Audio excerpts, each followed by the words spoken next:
He had everything: power, money, a name that echoed across Europe. But as he lay dying in a Milan hospital, his last wish wasn't for more wealth, it was for forgiveness. And the only person who could grant it was a young nurse who didn't even know his name the day she met him. In the heart of Milan, where the streets are lined with marble cafes and the hum of luxury cars fills the air, there worked a young nurse named Lucia Marino. Lucia was 23, quiet, diligent, and invisible to most people around her. She didn't wear bright lipstick or post selfies after every shift. She didn't gossip in the hospital cafeteria like the others did. She simply came to work, did her job, and went home. Some of her colleagues thought she was strange. Others said she was too serious for her age. But Lucia didn't mind. She had learned long ago that silence was safer than attention. Her mother, before she passed away, used to tell her, "If you take care of people with a clean heart, God will take care of you in ways no one else can." Lucia carried those words like a quiet prayer. She worked at San Gregorio Medical Center, a modern hospital known for its wealthy clients, the kind of place where politicians and billionaires came for their private treatments, away from the public eye. Lucia didn't care about any of that. Whether it was a construction worker with a broken arm or a business mogul with a failing heart, she treated them the same. That was what made her different. It was a cold night in February when her life changed forever. The rain outside Milan was heavy, the kind that blurred headlights and turned the streets into mirrors. The hospital corridors were quiet except for the soft hum of machines and the occasional buzz of the intercom. Lucia had just finished checking on an elderly woman recovering from surgery when the emergency alarm sounded. "Code red, VIP wing," shouted a voice over the speaker. Nurses rushed down the hall. Some straightened their uniforms, others applied quick touches of perfume. Lucia didn't rush. She simply grabbed her gloves and walked toward the intensive care unit. Moments later, a convoy of black cars stopped outside the emergency entrance. Security guards poured out first, then two men in tailored suits carrying a stretcher. On it lay a man, pale, unconscious, and barely breathing. The name on the medical chart read, Signor Alessandro Vittori. Lucia froze for a moment. Everyone in Italy knew that name. Vittori, the billionaire investor, the man who owned half of Milan's skyline. His suits were on magazine covers. His charities had his name in gold. But tonight, none of that mattered. He was just another man fighting for his next breath. The senior doctor barked orders, machines beeped wildly, and a small crowd of nurses hovered around the room. But as the chaos settled, only one nurse stayed behind when the others left. Lucia. She adjusted his oxygen mask, cleaned the dried blood from his face, and checked his pulse with steady hands. Hours passed. Midnight came and went. By 2 a.m., the corridors were silent. The world outside slept under the rain.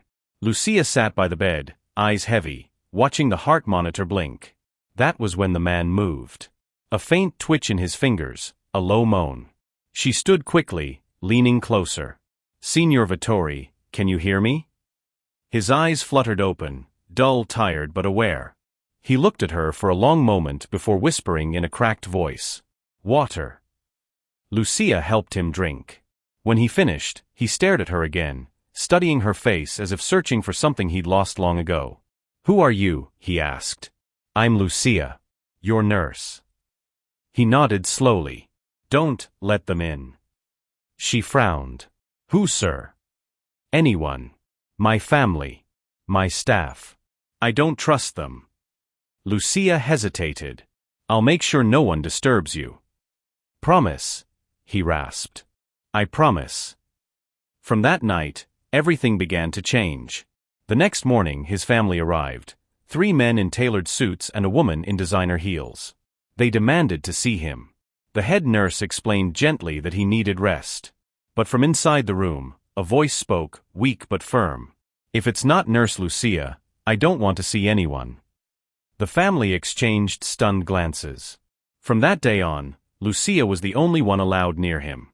She fed him, monitored his vitals, and listened when he talked, which wasn't often. But when he did, the words came heavy, full of unspoken regret.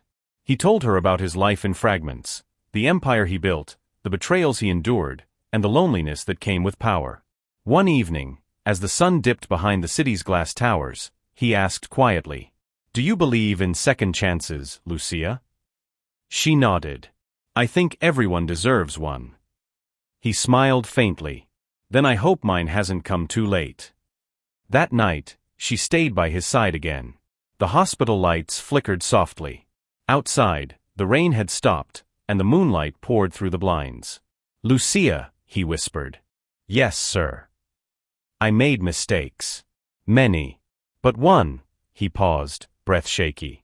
One I never forgave myself for. Lucia looked at him, waiting. There was a woman, he said finally. Her name was Elena Rossi. She was the only one who ever saw me for who I was, before the money, before the fame. I left her because my family said she wasn't good enough.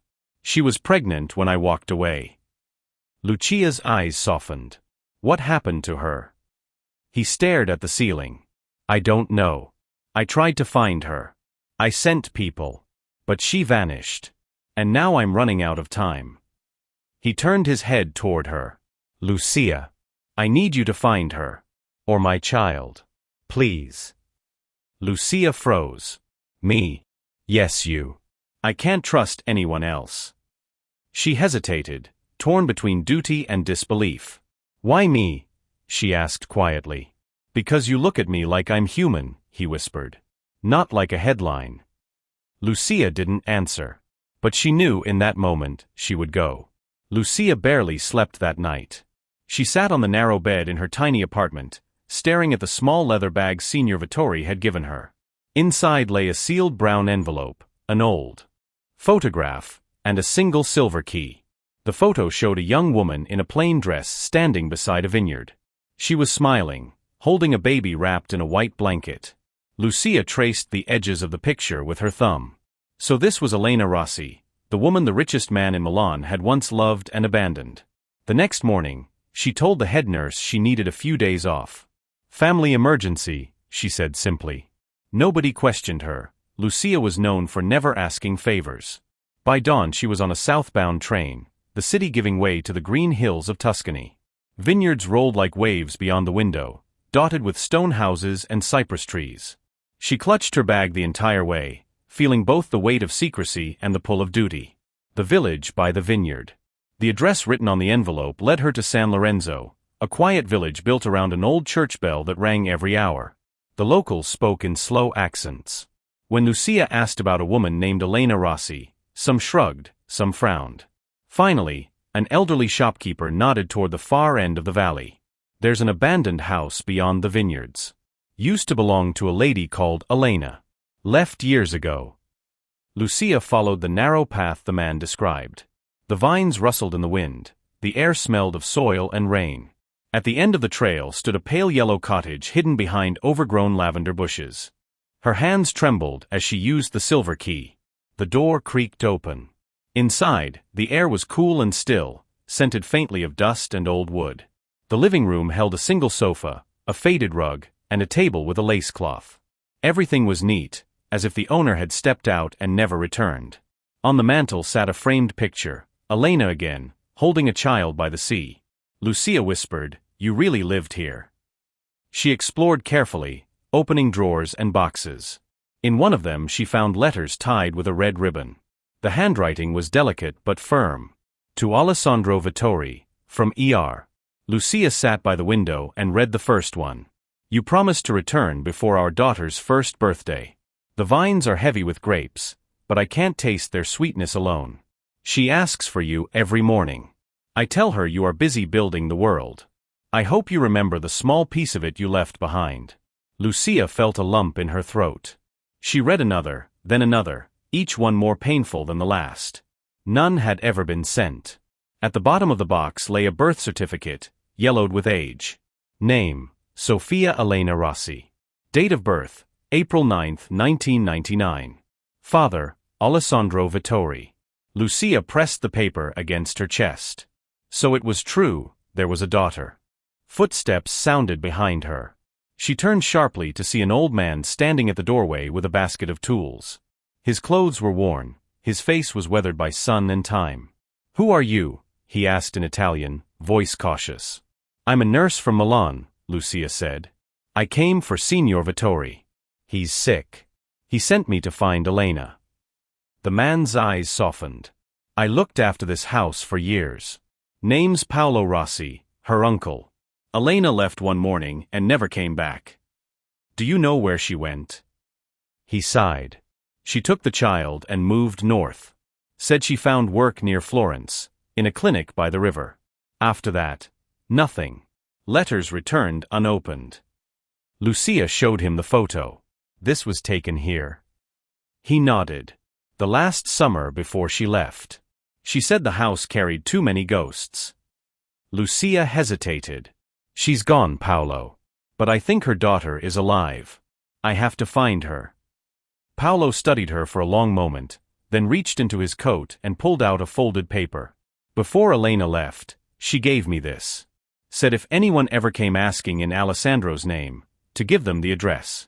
I never thought the day would come.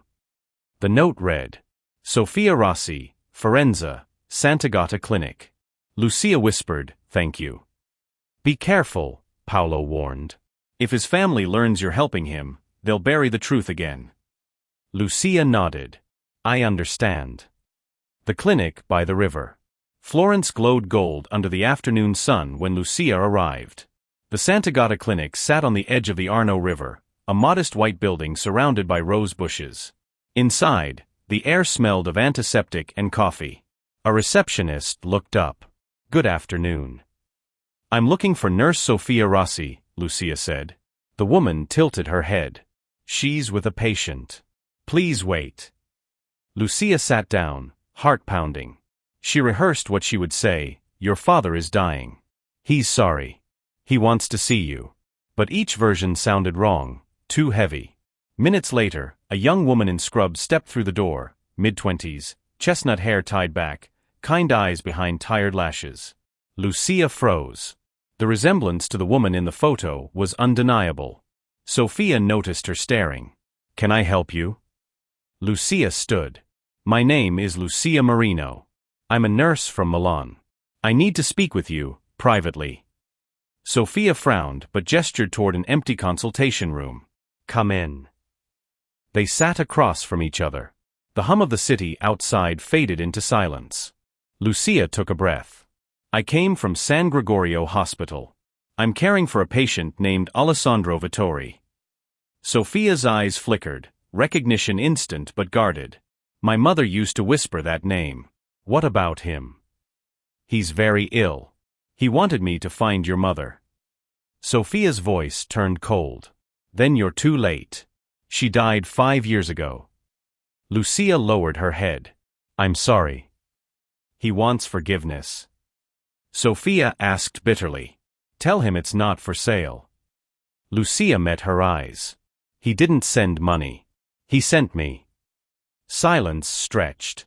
The clock ticked. Finally Sofia whispered, Why you?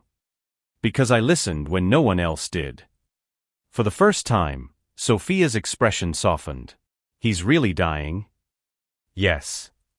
Sofia stood, pacing. You know what it's like to grow up hearing that your father traded you for a bank account?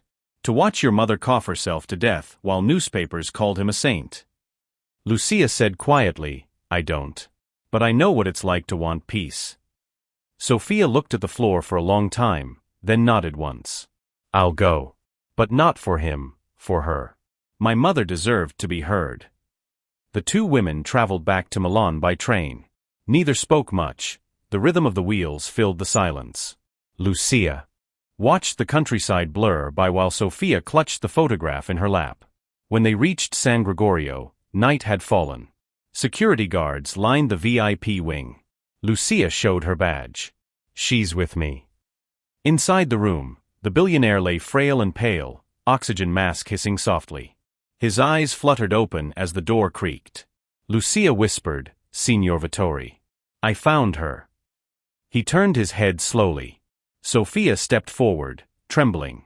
Their eyes met, one pair full of guilt, the other full of wounds too deep for words. He lifted a shaking hand. Elena.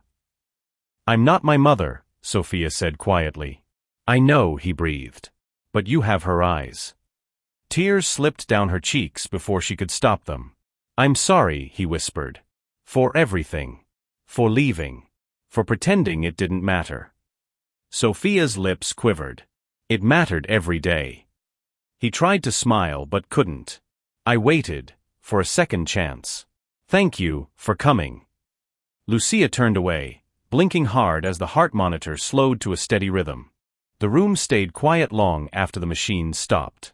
Lucia stood still, hands clasped, listening to the faint hum of the oxygen line that no longer mattered. Outside the window, the city lights glimmered across the wet rooftops of Milan. Life went on, indifferent to the fact that one of its wealthiest sons had just taken his last breath. Doctors came and went in hushed voices. A young intern whispered, "Time of death, 21:47. Someone pulled the white sheet to his chest. Someone else signed the chart. Then everyone left. Everyone except Lucia and the young woman who sat motionless beside the bed. Sofia Rossi, no, Sofia Vittori now, though she hadn't decided if she would ever use that name, kept her hand on her father's arm. Her tears had dried into thin salt lines on her cheeks. Lucia finally spoke. "Do you want me to call anyone?" Sofia shook her head. "They'll come on their own. They always do when money is involved." Lucia folded the blanket, turned off the monitor, and placed a small cross from her pocket on the table.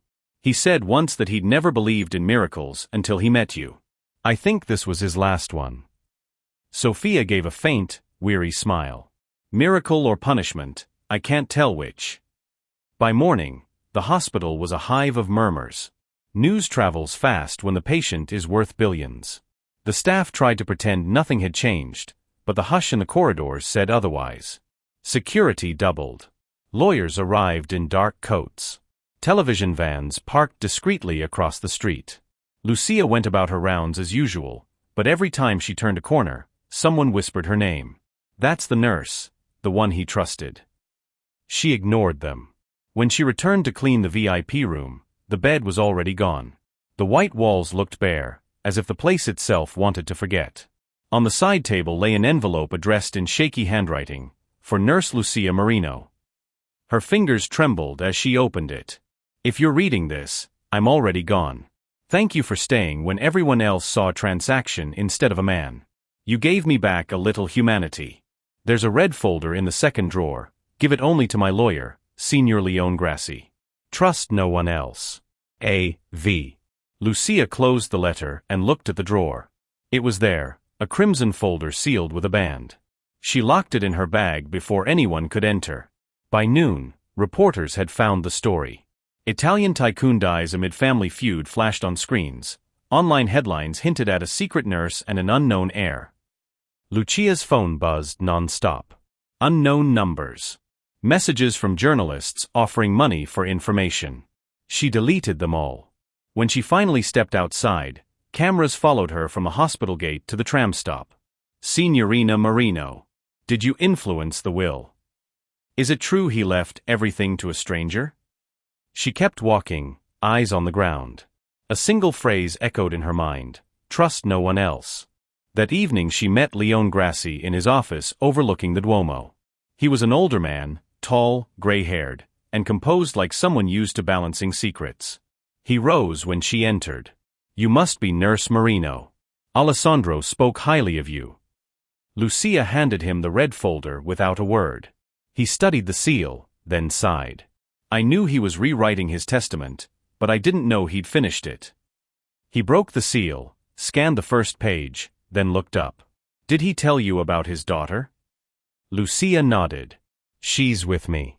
She came yesterday. She saw him before he." "Good," Grassi said quietly.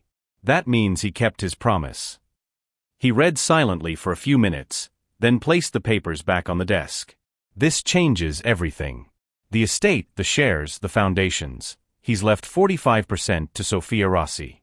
The rest divided among his two sons, Marco and Lorenzo." Lucia exhaled. "They'll fight it." "They already are," he replied, glancing toward the window where flashbulbs flickered below. "But the will is signed, witnessed, and notarized. What we need is protection, for her and for you." "Me." Alessandro mentioned threats from his own family. "They'll want to claim you manipulated him. You must keep a low profile." Lucia thought of her small apartment and the quiet nights she used to cherish. That life was gone. 2 days later, Lucia accompanied Sofia to the Vittori villa on Lake Como for the private reading of the will. The house was everything she'd imagined: marble floors, crystal chandeliers, servants who spoke only when spoken to. Yet the air felt heavy, like a theater waiting for a tragedy. Marco Vittori, the eldest, paced near the window. Lorenzo sat on a couch scrolling through his phone. Their mother, Signora Bianca Vittori, watched from an armchair with icy calm. Leone Grassi opened the folder.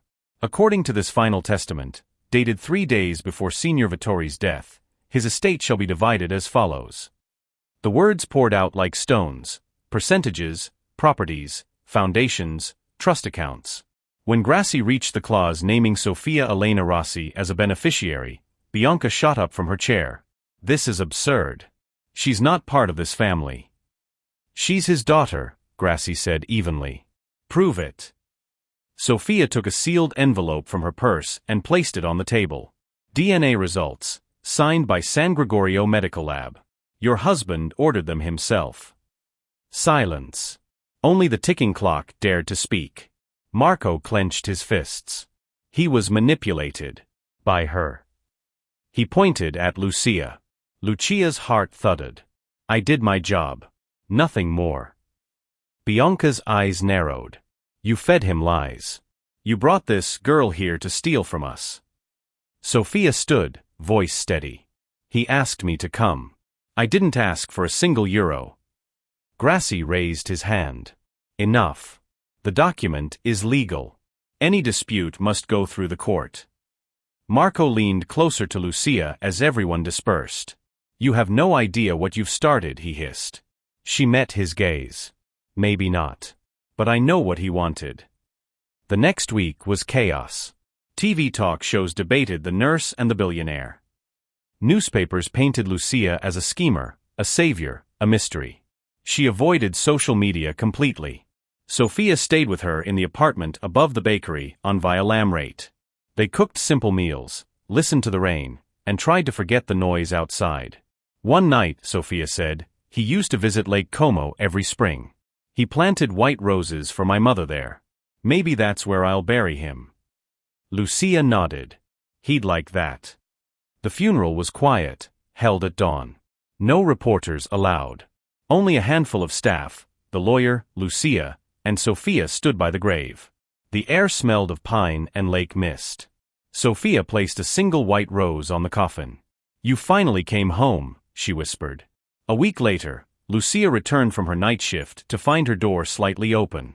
Inside, the lights were off. Her heart hammered as she stepped in. Nothing was stolen, but her files, her phone, and the letter from Alessandro had been moved. A note lay on the table. Stay out of matters that aren't yours. No signature. No explanation. She went straight to Grassi's office the next morning. He frowned at the note. They're desperate. I'll assign security for a few days.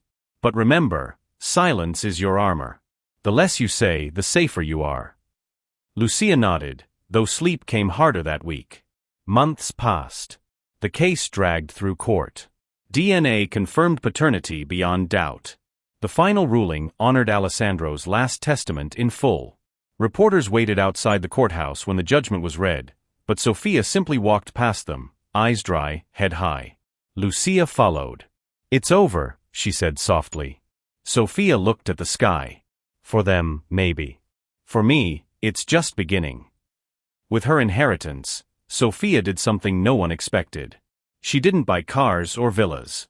She bought the crumbling Sant'Agata clinic where she'd once worked, rebuilt it, and renamed it the Elena Rossi Center for Women and Children. Lucia visited during the reopening. The building smelled of fresh paint and jasmine. Children ran in the courtyard. Sofia hugged her. You changed both our lives, Lucia. He found peace because of you. Lucia smiled. Maybe. But I think he gave me something too, a reason to keep believing people can heal. Sofia laughed softly. Even the rich. Especially the rich.